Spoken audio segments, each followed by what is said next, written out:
What's up, everybody? Welcome back to another episode of the Billtendo Show with your host, myself, Billtendo, and my always present, awesome Mike Fink, the co-host, who I guess we should both be co-hosts. Mike disagrees on that. We'll let him deny it. He's like, no, you're the host and I'm the co-host, and I think we should just be both co-hosts. But we know how it goes. I'm a hey, look at me dude, and Mike's not.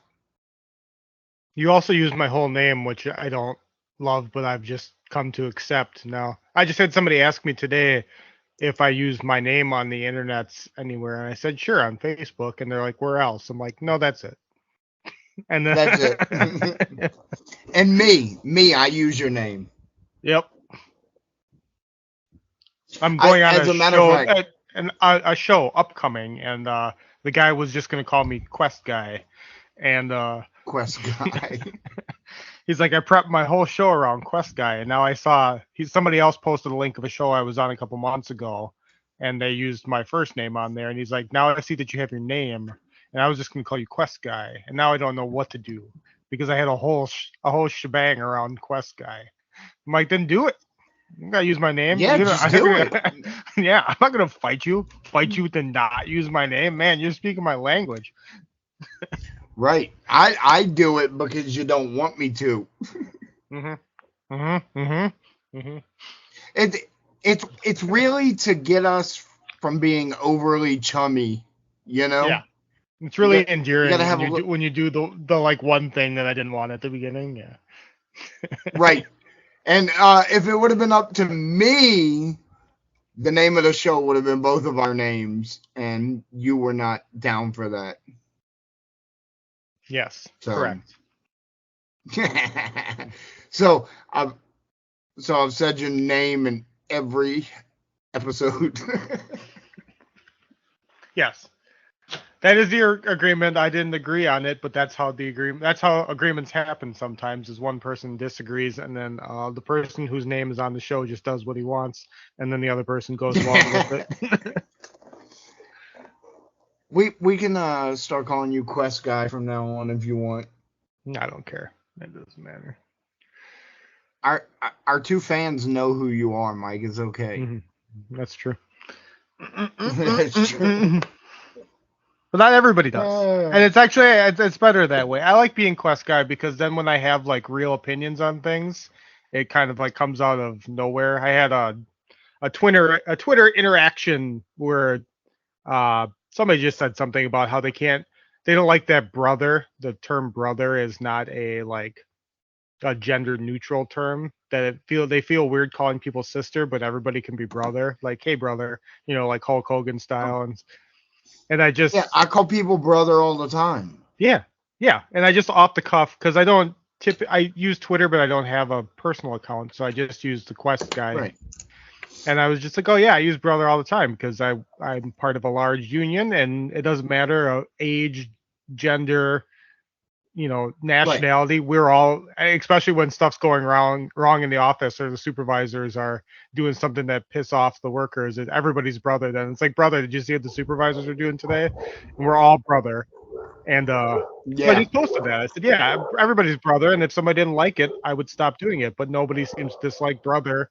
And we're about 50-50 male, female. And then they ended up getting 100,000 interactions. And okay, so I would like to point out that brother may not be always considered gender neutral, but I'm going to tell you fucking right now, bro is gender neutral. Dude is gender neutral. See, I don't think bro is, but bruh is, like BRUH is gender neutral to me. BRUH is reserved strictly for this. Bruh. Yeah. That feels way more center. That's right down the plate for me. Right. Dude is definitely gender neutral. Even my daughter will take you to the hole on that one. Dude. She calls everybody dude. She's like 27 and she's like texting her co-workers who are like 27-year-old women, and she's like, dude, check this out. I like cousin too, calling people cuz and cousin like that, because technically everybody's my cousin. I mean, if we go far enough, I guarantee it. So. Well, every once in a while we make a little mistake, and we've all made this mistake when you start saying something because you think it sounds ridiculous, and you say it because it does sound ridiculous, especially when you say it, and then you get stuck saying it, and then you say it without thinking about it all the time. And a couple years ago, mine was fam. I would call everybody fam. What up, fam? And I did it just because I thought it sounded absolutely ridiculous when I said it. And then before I knew it, I was the guy that calls people fam. Yeah. Yeah, you get stuck. It's a double-edged sword, man. All right. Clearing it up for the news. Ready for the news, Billy? You ready for some news? Let's do all news, Mike. We're not gonna do all news. I do have a bigger news story I want to close up with because it's more of a discussion thing. But we'll start with some small stuff. Overwatch 2, which has been out for what now? A billion years? 8.6 million years. It's been out forever. Finally, it's on Steam now, which is a relatively new thing. 2 weeks now, I believe it's been on Steam. It has accumulated like 100,000 votes, and it has an average score of 0.96. It is the lowest ranked and reviewed Steam game of all time. Overwatch 2. Overwatch 2. All right, fine. And it's because it's been out on consoles, and they promised all sorts of stuff. They promised like player versus enemy. They promised all sorts of things that they wouldn't, microtransact this thing into the ground. And they did all that stuff anyway. And so it wasn't popular when they did that on console, but they put it was on PC and not on Steam. And Steam is very user friendly with the review process. Everybody is very, very easy to go on there and say exactly what's bothering you, and the reviews are just hilarious. Like Overwatch 2 has no respect for you. It's an attempt to pry open your wallet, masquerading as a game.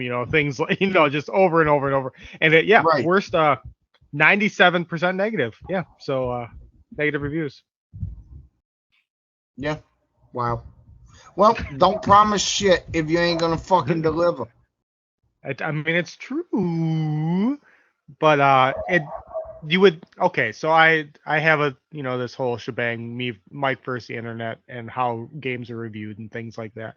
I would still say that you should go on the merit of what was released, regardless of what the expectations were with what you got, or what would be coming after release, because that's a more common thing now, as games are released with promises, games are released with future content expected to come regardless of how they were released, and yada yada yada. I mean, I've played Overwatch 2. It's not a bad game. I don't think it's the worst game on Steam, especially below some stuff that's just straight up porn and stuff like that. That's, which I'm not against, but when you promise a game and it's just porn, that's a different thing. Yeah, well, that's true.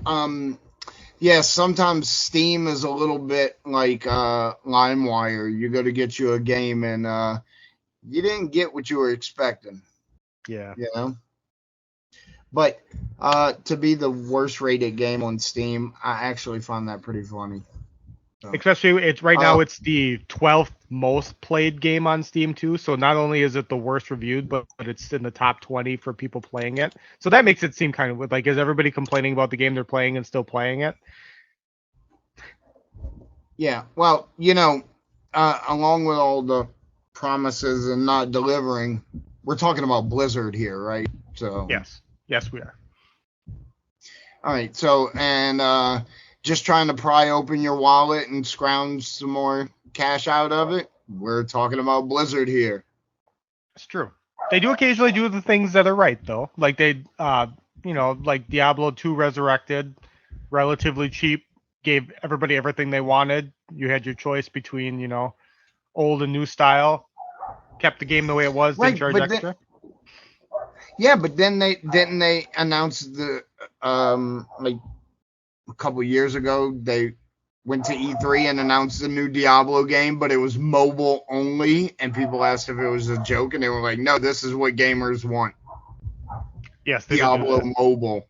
and they are doing the same thing with Diablo 4 is going in the same direction with, you know, collect this thing to get this currency to do this thing to do, you know, this open this chest to get this chance at this rare, you know. Right.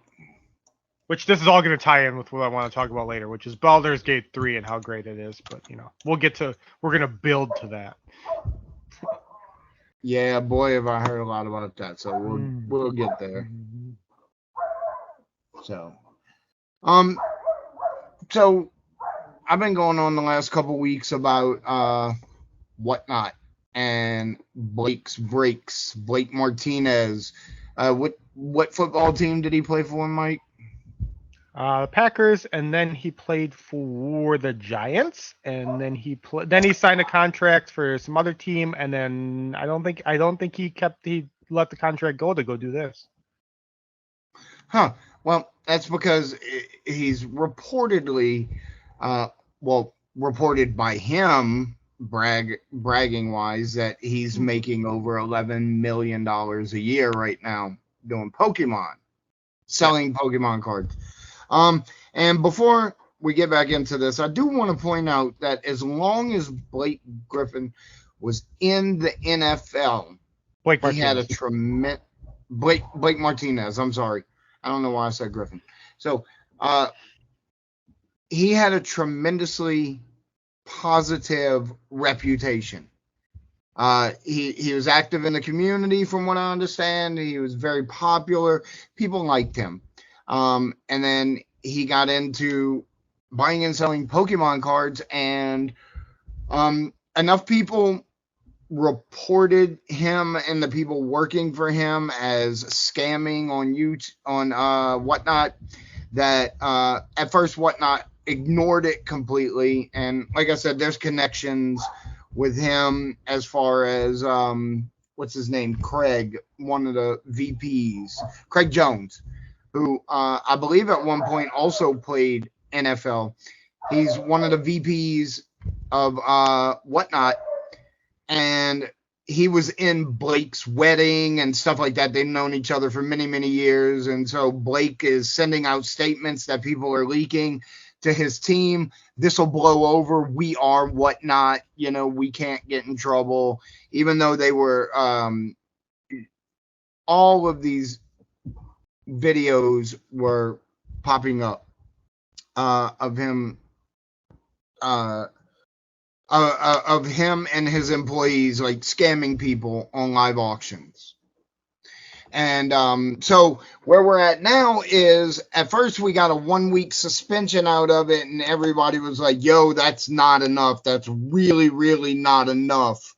And with enough community pressure, I guess Whatnot finally caved and said that he was permanently banned, and all of his employees are permanently banned. They can't go to work for someone else on Whatnot now.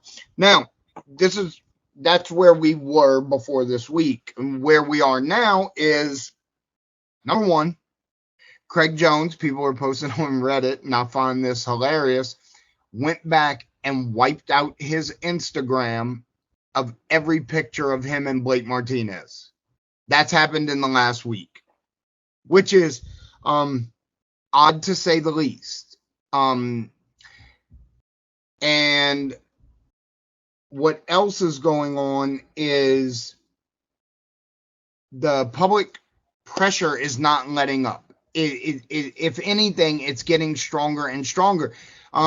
I saw probably 7 different posts on Reddit this week throughout various threads that I'm on, Reddit forums that I'm on, all calling for the trust and safety logs for any report, anything to do with Blake's breaks from the first negative report on, because there's also a lot of posts and a lot of Reddit forums. People seem to be starting to organize for a class action lawsuit against Whatnot. Now, whether that'll happen or not, I don't know. But if they can prove that Whatnot had been informed multiple times of this behavior and chose to ignore it because of his relationship with another person in the company, well, then you have a very valid case for systematic fraud by Whatnot as well as Blake. And right now it looks like, from my standpoint, it would look like, yes, Blake did it, but Whatnot knew about it, and Whatnot banned him, so that's the fall right there, and that's it. But I've also seen a lot of reports from a lot of sellers in a lot of categories, but Pokemon's been hit the hardest. Comic books have been hit second hardest.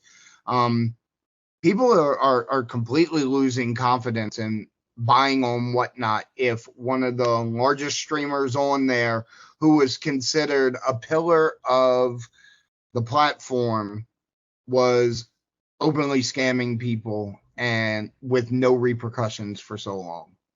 So that's just where we're at. I don't know if you have anything to add to that, Mike. I don't know if you're keeping up with it or not.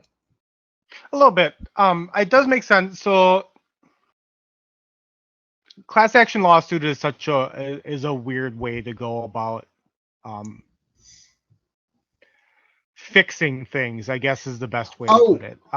Okay, so I did leave something out, and I'm really sorry to interrupt you. There was a major point here that I left out, and that is Whatnot issued public statements saying that anyone that submits a request that has bought from Blake's Breaks ever can be refunded. They are refunding everyone that requests it, no matter how long ago you bought from him. Now, that's their public statement.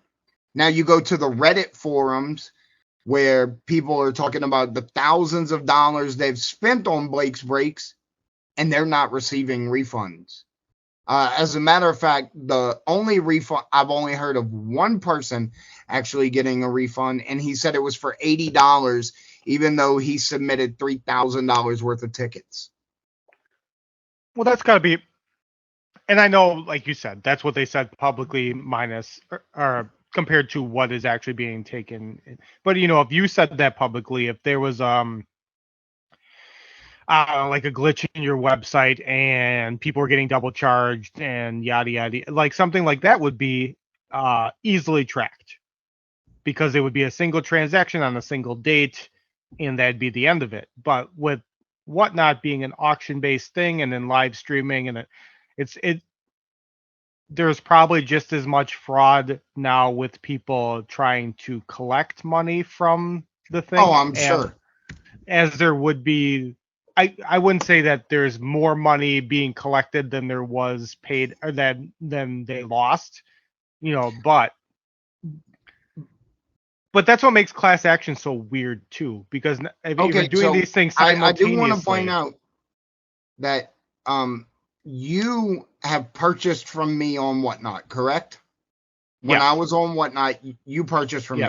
So I can, even though I have not sold anything on Whatnot in over a year, right now I can open my seller dashboard and find every transaction where you actually purchase something from me and give you the transaction number. It's all there.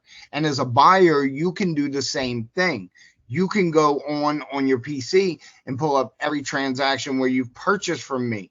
So you have to have that transaction number to submit a ticket, and they already have the transaction number, so they have a log of it as well. So certain people are going to try to submit false tickets, but I don't really see how they can get away with that.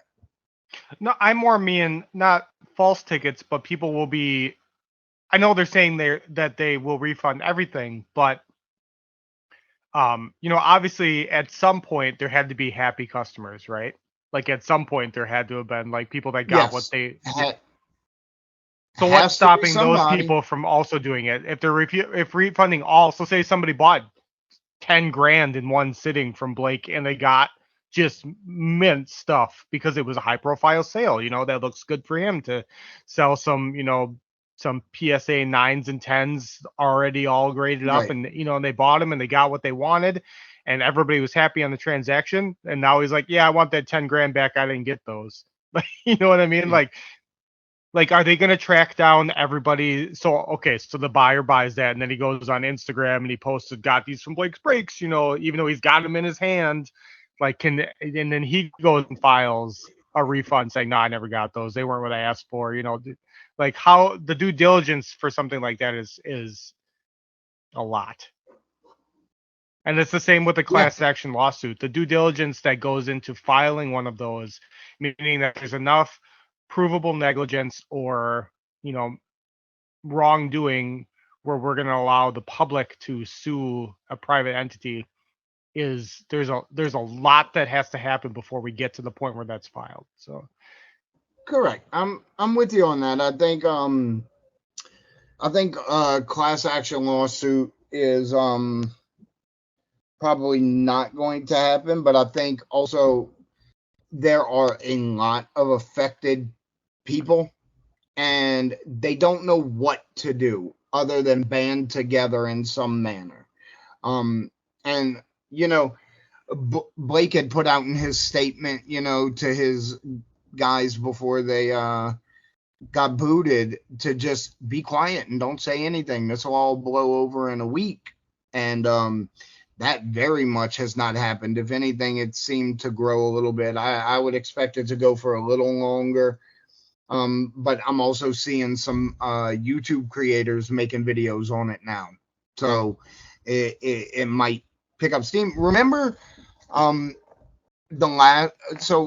on DK Oldies is pretty cyclical, like every once in a while DK Oldies bubbles to the surface in the game community, and you start seeing stuff talking about them in a negative way.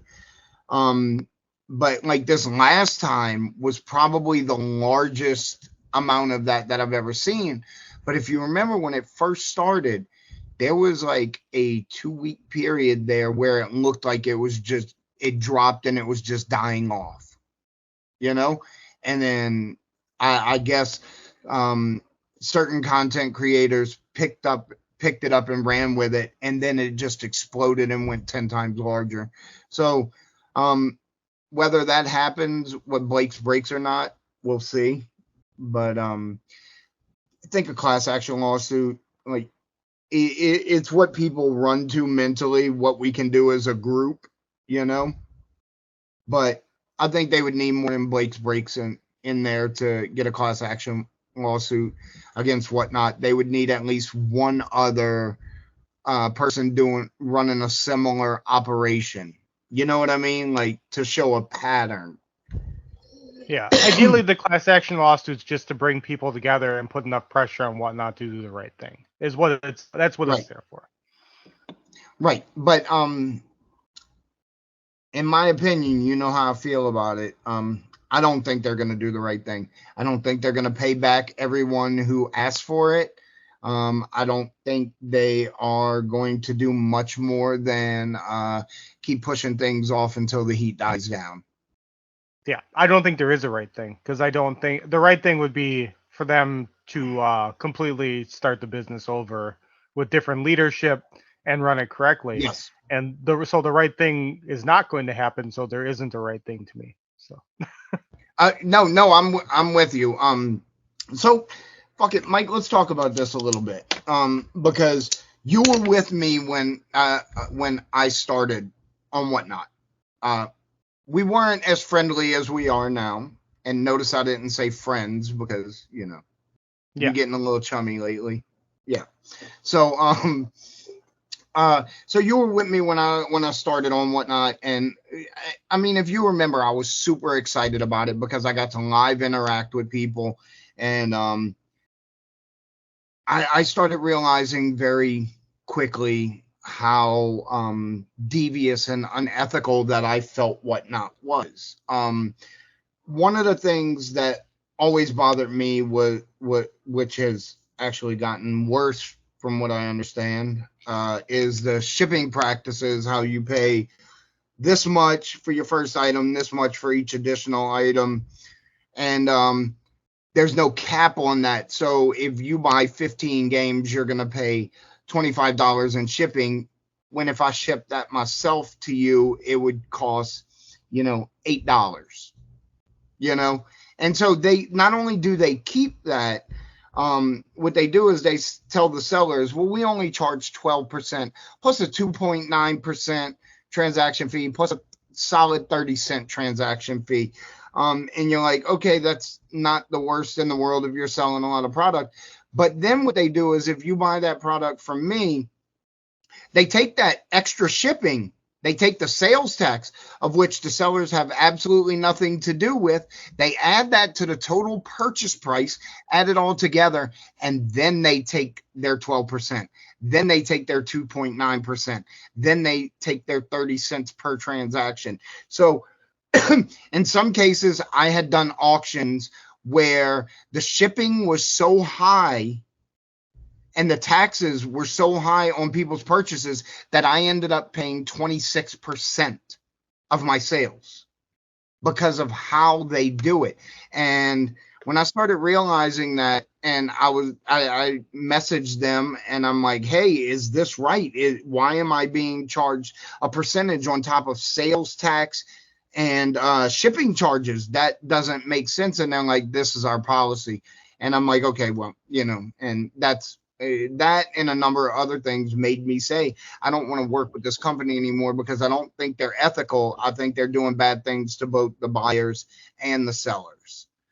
You're paying too much of shipping. They're taking too much of my money because of shady accounting, and I just don't think they do anything to benefit the community. Which at first I thought that's they really sold it. That's what they were.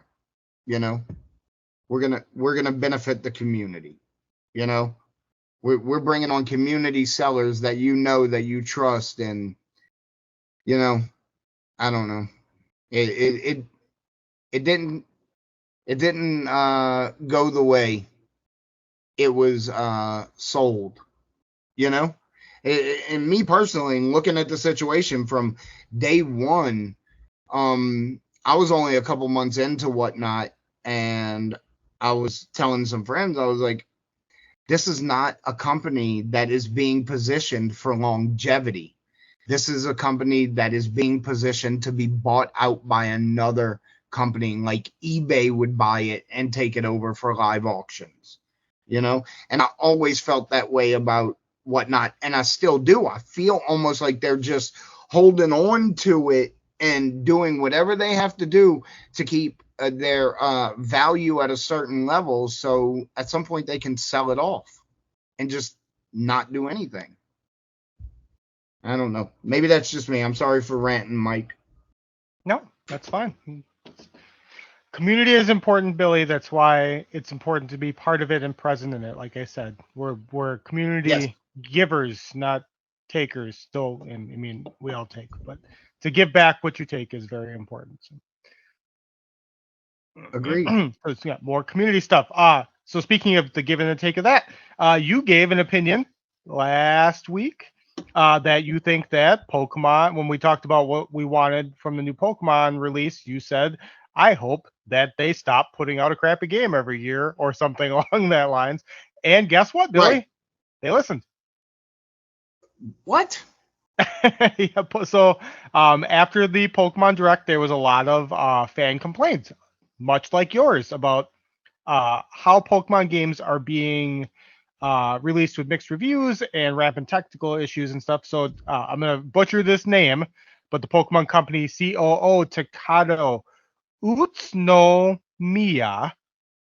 confirmed that he thinks in general, if you look at the past and the path that they've taken up till now, it's been a constant release. It's always regular, releasing products on a fairly fixed kind of cadence. And always having these products able to be introduced and a new experience for our customers. That's how we've operated up until now. But now we are having serious conversations about backing off and working on the quality of the games and a slower cadence of release. What did I tell you? Proper development cycles for Pokemon games would change it all. See, please tell me nobody at Nintendo listens to this show. Well, you know they don't. But yes, maybe. I know they don't. And in my heart of heart, I hope they don't. I love Nintendo, but boy, I'll talk some shit sometimes, you know? But yeah, they're talking about changing their entire develop environment. They think that their environment's the problem, that they become a product of the market, and they want to back off and change the way that they do things fundamentally. So they want to do the things that they want to do without being burdened is what they want. So that's just a change of culture. And that could be the best, since Scarlet and Violet, which were, they had a huge pile of technical problems, but they've gotten better, obviously, because that's how you fix games, is to do it regularly until it runs, and then people keep playing it. They just said that they've taken all that feedback seriously, and they realize they can't keep up what they're doing the way that it is right now. No, that makes perfect sense. Also, I would like to point out, in my head, I have this whole little fantasy going right now that because of what I said, it directly affected the Pokemon Direct. That is all. Well, it didn't affect the Direct because that happened before you said the thing, but it did affect how they reacted to the customer's reaction to the Direct. See, I'm the customer. Yes, you are. Big voice Billy, changing the market. Yeah. Another quick Billy hitter here. William Chipetta is a huge fan of the. Why'd you say my whole name? You just said my government name, dude. What the fuck? All right, go ahead. Because this is your game, DuckTales on the NES. Woo! Very much a Billy game. So anyway, there's a porter, ROM hacker, extraordinaire Infidelity, and he's done some porting of like the original Legend of Zelda from the NES to the SNES, and Mega Man 2 and 4 and a bunch of other things. Anyway, he decided DuckTales on the Super Nintendo, and it's now available for download on Archive, and he just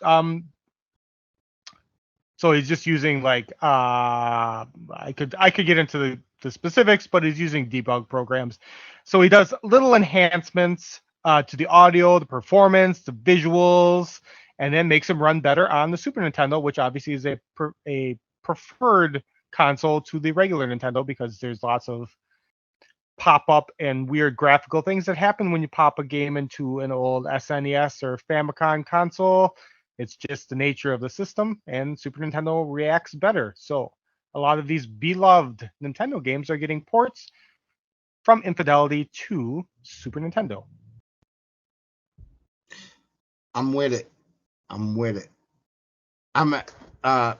So Mike mentioned this briefly to me before we started here, and he already sent the link to me, so I'm on it. That's probably what I'm doing this weekend now, Mike.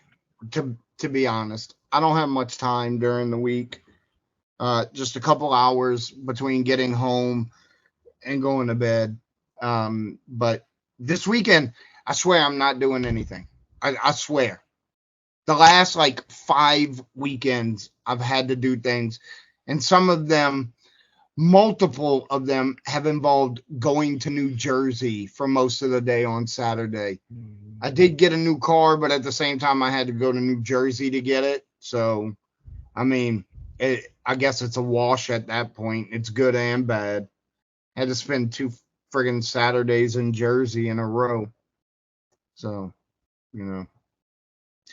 whatever. I'm sorry for you. That's like me having to drive down to Chicago, and I hate that.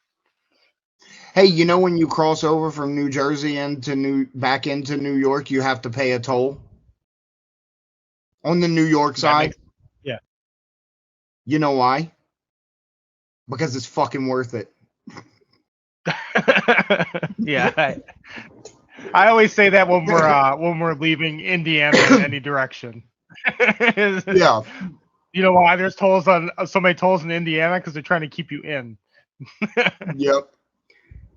New York got tolls everywhere. I'm not gonna lie. It depends on where you're at. Like if you down by the city, you're gonna pay 20 freaking tolls just driving around. You get upstate, you don't pay as many tolls, but they definitely still have them. You know, you got toll highways, and so it's whatever. We don't but have yeah, until we leave the state. Wisconsin doesn't have like any. So. Well, New York. All right. So when I say upstate, where I live, people don't really visualize New York properly, to be honest. I didn't before I moved here. So New York is actually a giant fucking state. Like it is like landmass wise larger than Mississippi. It's larger than it might be larger than Mississippi and Louisiana put together. So it's a really, really large state. And at the bottom is 20 square miles or roundabout. And that is most of New York City. It's actually a very, very small section of the state. And it's all the way at the bottom, dangling into Jersey. And anything that is not in that city is considered upstate. So when I say upstate, I live an hour north of the city, but anything north of the city, which is anywhere in the state, is considered upstate, except where Beans lives. He lives out by Albany, and Albany's basically the fucking Midwest, man. Or actually, he lives further over by one of the Great Lakes. I don't even know which one's over there. I ain't going over there. But anyway, we have all of them. Tolls up here. Yeah, all of them. No, but yeah. Oh, you get Buffalo. That's what I was thinking. Buffalo, New York. You get over to Buffalo, New York. That is the Midwest. You're not even in New York anymore. I mean, technically, if you point at it on the map, it's in New York, but it's Midwest, dude. You might as well be in Iowa at that point, or Wisconsin.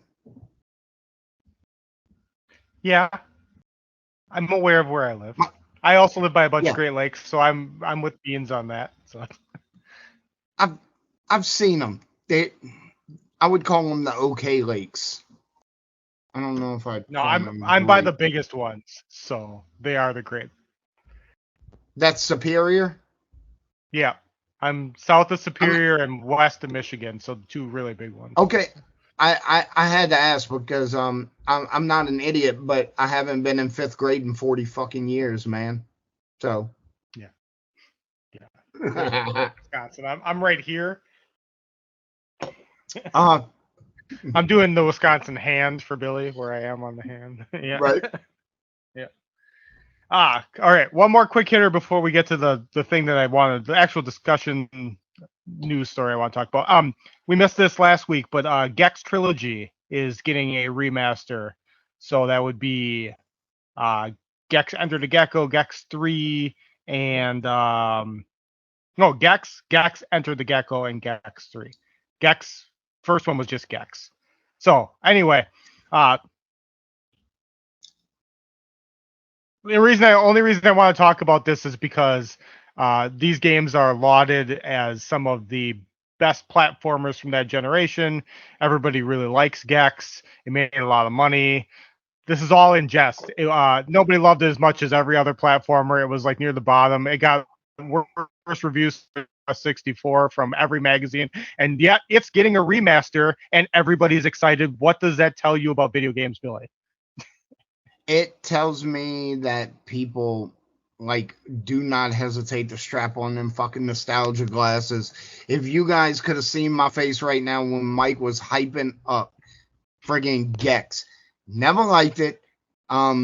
Basically it always felt like a Wish Spyro, like if you ordered Spyro the Dragon from Wish, you got fucking Marshall's Banjo Kazooie, and that's Gex. Yep. It was like a third-rate platformer, shoveled wherever they could put it, and just not me personally, not a fan. I did play the one. What was it on Game Boy Color? They had one. It was on one of the Game Boy. Enter the Gecko. Yep. It was terrible. So terrible. It's one of the worst games I've ever played. I hated it. But yeah, the reason I wanted to touch on that is because, like I said, overwhelmingly positive response to Gex getting a remaster. But I can't get like even the smallest little bit of push for Quest 64, Right. No, yeah, but you know what? Who owns the IP for Gex? I don't know. Why would I know that? I actually, I don't know. I felt like that was something you would know. Hold on, I'm gonna find out. Okay. Gex video game.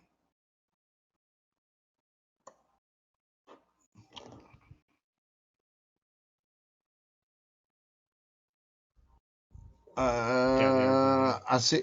Let's start guessing. Acclaim. Take-Two Interactive. Okay. Published. Okay. So, BMG Interactive, Crystal Dynamics. Okay, Crystal Dynamics makes sense. Yeah. And it was also it's Crystal Dynamics, but it was licensed to Microsoft at one point. I didn't know there was a PC port of Gex for Windows. That's wild. That's exactly what I'm saying, though. I told you they shoveled they shoveled that garbage wherever they could. Yeah. So, opposite of garbage. Opposite, Billy, of garbage. Okay, let's go opposite. Baldur's Gate 3. Wildly popular traditional CRPG Absolutely. right now. Wildly popular. Overwhelmingly positive reviews. Larian Studios just kicking out the jams, knocking this one out of the park. Everybody's very excited. It's most played game right now. Most talked about game online. Most lauded RPG since Elden Ring, probably. I can't think of one in between. They got any more. The new Final Fantasy game got some hype, but not this kind of hype. But so a couple development studios and magazines and all those places are, while lauding it, they want us to be cautiously optimistic, Billy. What they don't want is for us to think that Baldur's Gate is the new normal for video games. And I want to know why not. So all the things that they cited, these are all the things, these are the reasons. There's a bunch of articles about this. These are the reasons why the video game community, the development community, wants us to not think of Baldur's Gate as the normal. Okay, so the first thing they complained about. Oh no, go right ahead. No. Give me your opinion first, because I'm just going to be spitting facts. So. Okay, so my opinion is that developers are not going to want you to see that as the new normal, because developers are not being given the proper support in order to create things like this to be the new normal. Their development cycles are controlled by a corporate head office that says we need to have this game out by this date. It needs to be sold by this date. I don't care how much of it you have done. It has to be done at this point. Whatever's done at this point, we're sending out, and then we'll patch it after it goes out.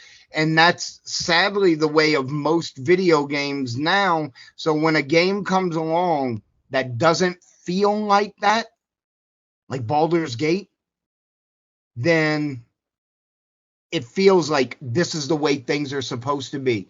But the developers don't want you to think that this is the new normal because they cannot do that in the current working conditions that they have. And that's what they're touching at. But the way that they pointed out that Larian is some sort of super powerhouse in the way that they said that is what bothered me the most. Mm-hmm. So, they were arrogant about it? No, not that Larian was but that the bigger companies that are pointing, it's companies bigger than Larian. So people like Microsoft and Rockstar are like, no, we can't, this can't be the new normal. Why? So then they're like, okay, why not? So for thing one of the big complaints is that they had a huge team of 400 developers across 7 offices working on this game. Do you know how small 400 is compared to those other studios that we just mentioned, Billy? Tiny. Like when there's studios with 1,000 plus, and they're complaining that Larian had 400 employees working on this. Why is that? Why is that a complaint? Get a bigger team. Get a more experienced team together to make a big game, a good game like Baldur's Gate. Correct? Yeah, well, I'm with you. Yes. Okay. So complaint one, completely ridiculous. Should never be coming from the larger studios. People like Square Enix, Microsoft, jam it. Like you have this size team, make the game. If that's your complaint, make the game. All right, thing 2. No. Yep. So what?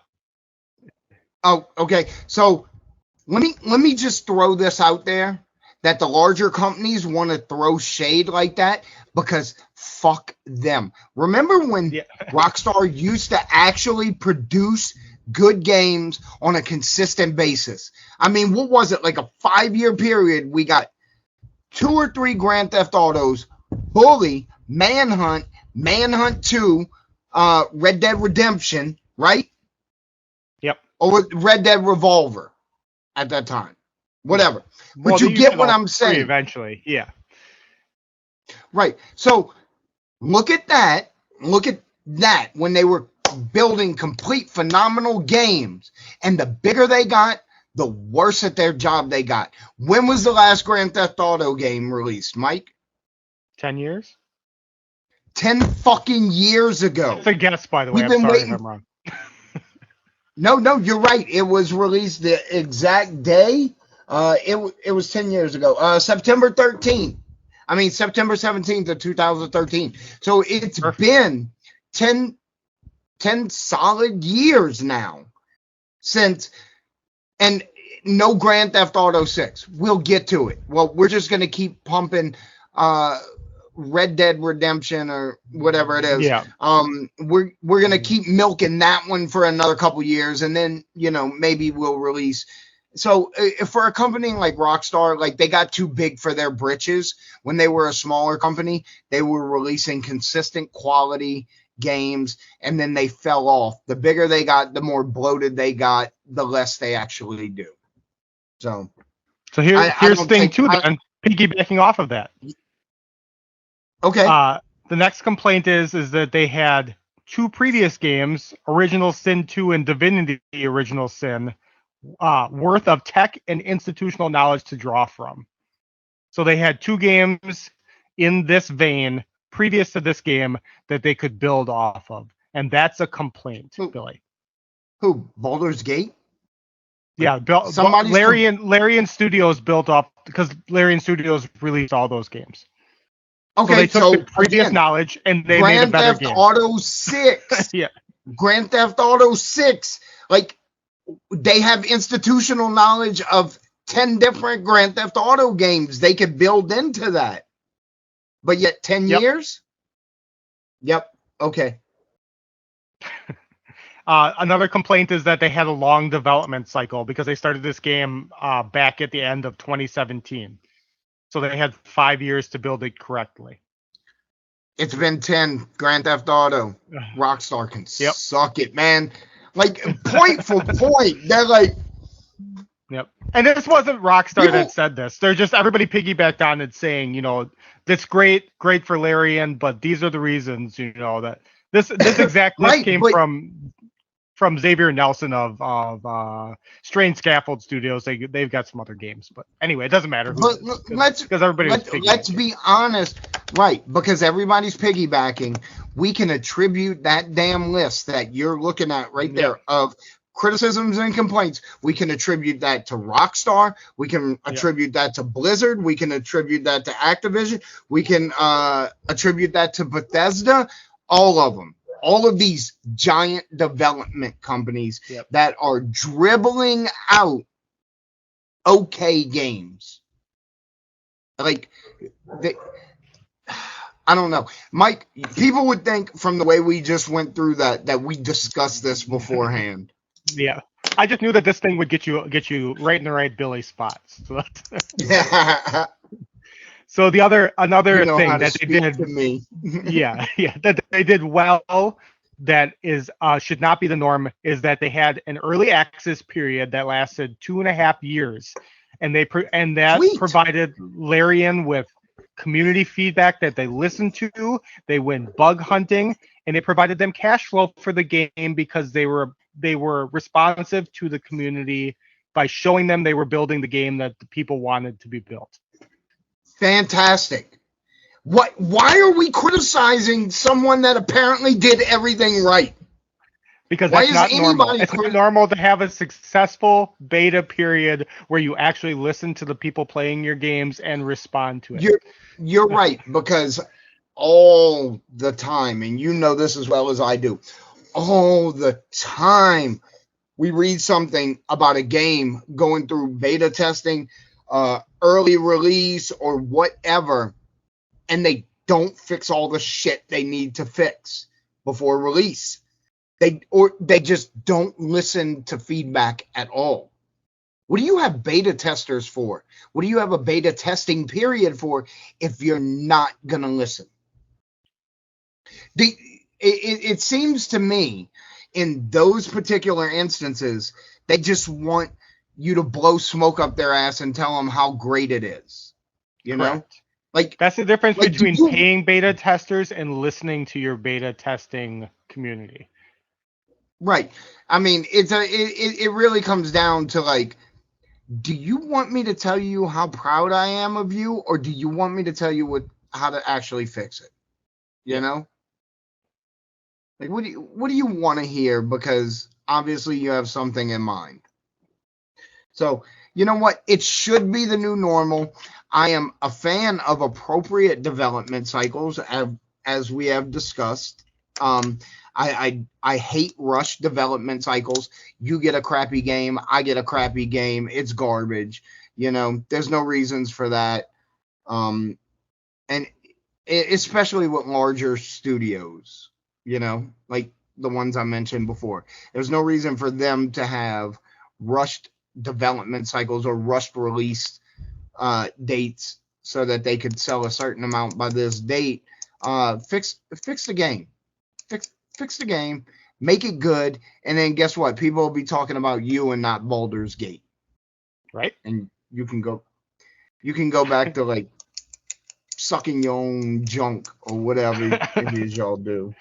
So the last little bullet point, and this one's gonna be especially fun for you, is that the complaint is that they have license to use one of the largest entertainment IPs, and that helped them. Can you guess what that IP is?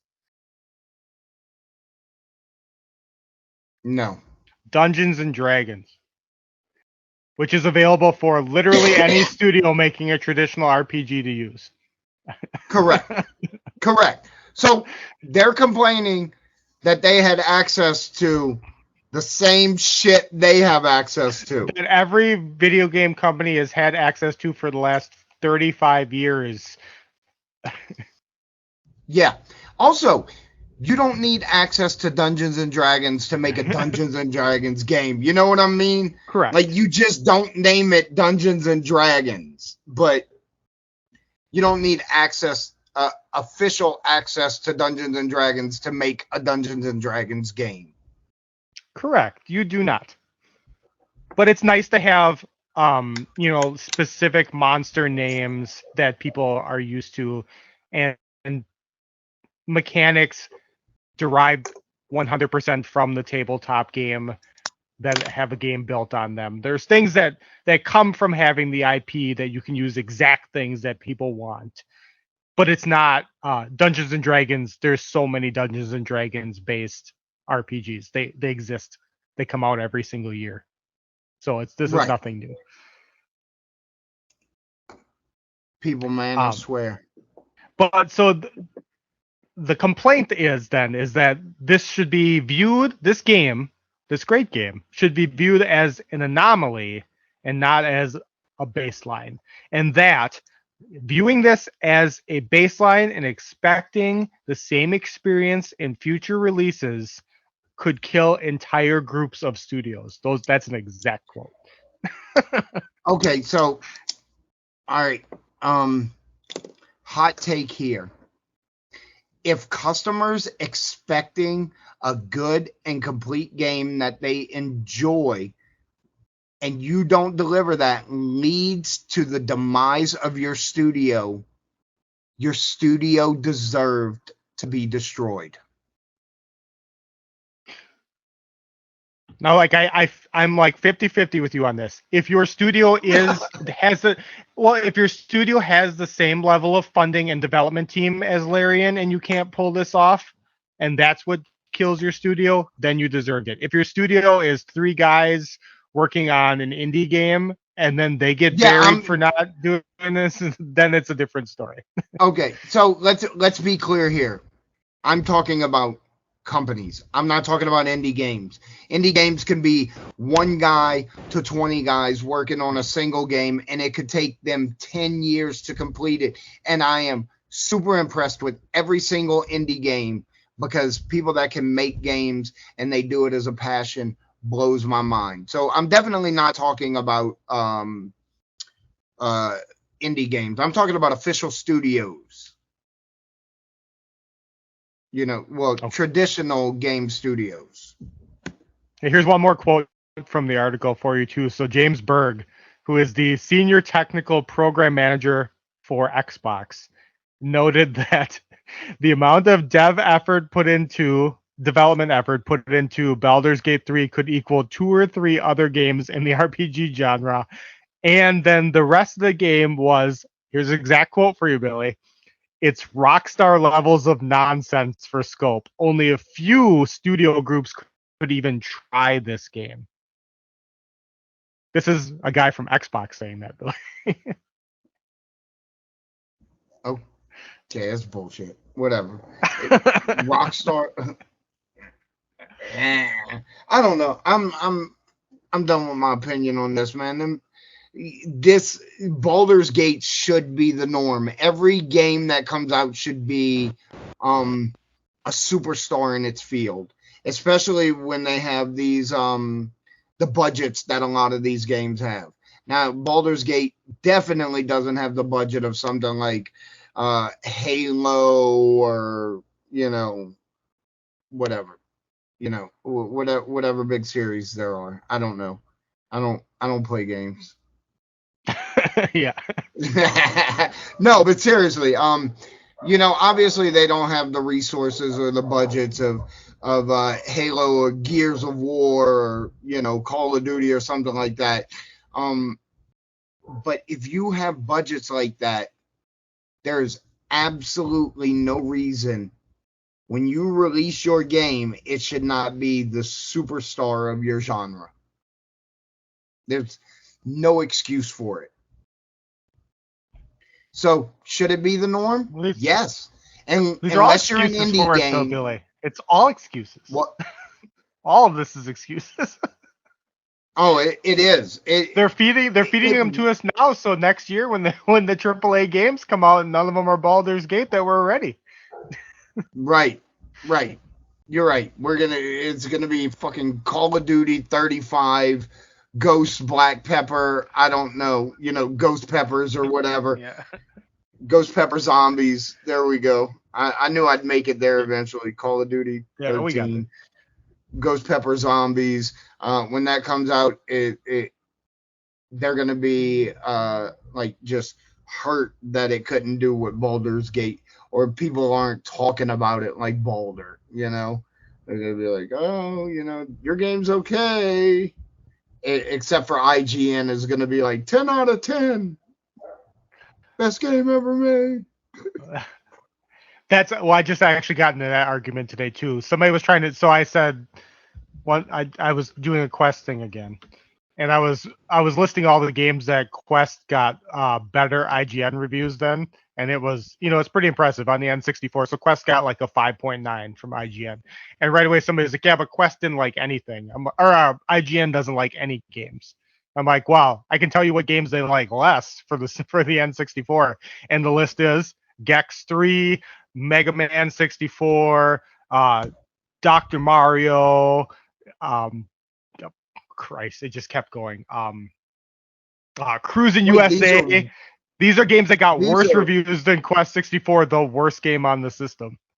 So Gex 3D, Mega Man 64. No, IGN gave them worse reviews. Yes, correct. Though, yes, Quest the worst game on the system, according to the internet. I give you shit about Quest, but Quest is definitely not the worst game on the system.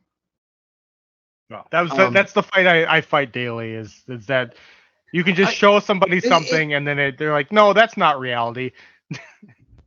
And to be honest, I'm going to say 99 out of 100 people agree on what the worst game on Nintendo 64 was. I don't want to be the one then because it's not Superman. It is Superman. Not only is it a terrible game to play, it was overhyped and overpromised. And then we got... You're right. Still not the worst. Flying through rings. Okay, what do you think the worst is? So... I've played 2 of the worst so far because I'm not ready to make this list until I've got like 10 hours in every N64 game. But I was really excited about PD Ultraman because it has the Monster Rancher style jam a game into the transfer pack thing, and that game is Billy. That's in the 3 worst games I've played in my life, Billy. Ultraman? Yep. Billy, it's so bad. I got that for one of my buddies. He was super excited to get it. I bet until he played it. I can almost guarantee it. There's an overworld, like a Pokemon game, and you think, oh, cool, I get to walk around this thing. It's a menu, Billy. Like, you click on the next city, and it, like, slowly walks you from one city to another, and you don't do any of it. You just sit and watch it for 10 minutes, 15 minutes. Like, it's so, and then the fighting isn't good. There's like nothing that works about that game, man. And then I played Dual Heroes quite a bit recently, and that is worse than Superman. That is worse. I think Dual Heroes is pretty bad, but I don't think it's as bad as Superman. It's worse, dude, because once you get past first of all, Superman's got some really nice flying mechanics. Like, so for the controls, you've played games with flying from N64 and before. As far as the controller doing what you tell it to do, the flying isn't fun. Let's not twist it. I'm not saying Superman's like the greatest game on the system by any means, but it does what you like. You jump off the ground, you fly, and it does what you tell it to do every time. So you're not fighting for it to be the best game on the system. You're literally fighting for it not to be the worst. Not to be the worst. It's not the worst. Right. I don't even know now. It might not even be in my bottom 5. But it's there. You know I'm right. 99 out of 100 people think it's Superman. Yeah, but I bet you 85 of those people haven't played it. You're probably right. But as someone who has played it, you can't even rate it as good because it's an objectively terrible game. It's not good. It's just not bad. There's actually a game I would put extremely low on that list. We should probably leave this all alone. And maybe because we could do a whole one on we should just do an episode on games that are not as bad as people say they are. Maybe we should. On the other side of that, Sculptor's Cut is a garbage game. And if you say you bought Sculptor's Cut because you like to play it or you enjoy playing it, or you say, I have great memories of playing this game as a kid, so I want to own it now, you're full of shit. You just want it because it's rare. That last one is the only one that's valid, because you can have good memories of playing that game as a kid. That doesn't make it a good game, but you can have good memories.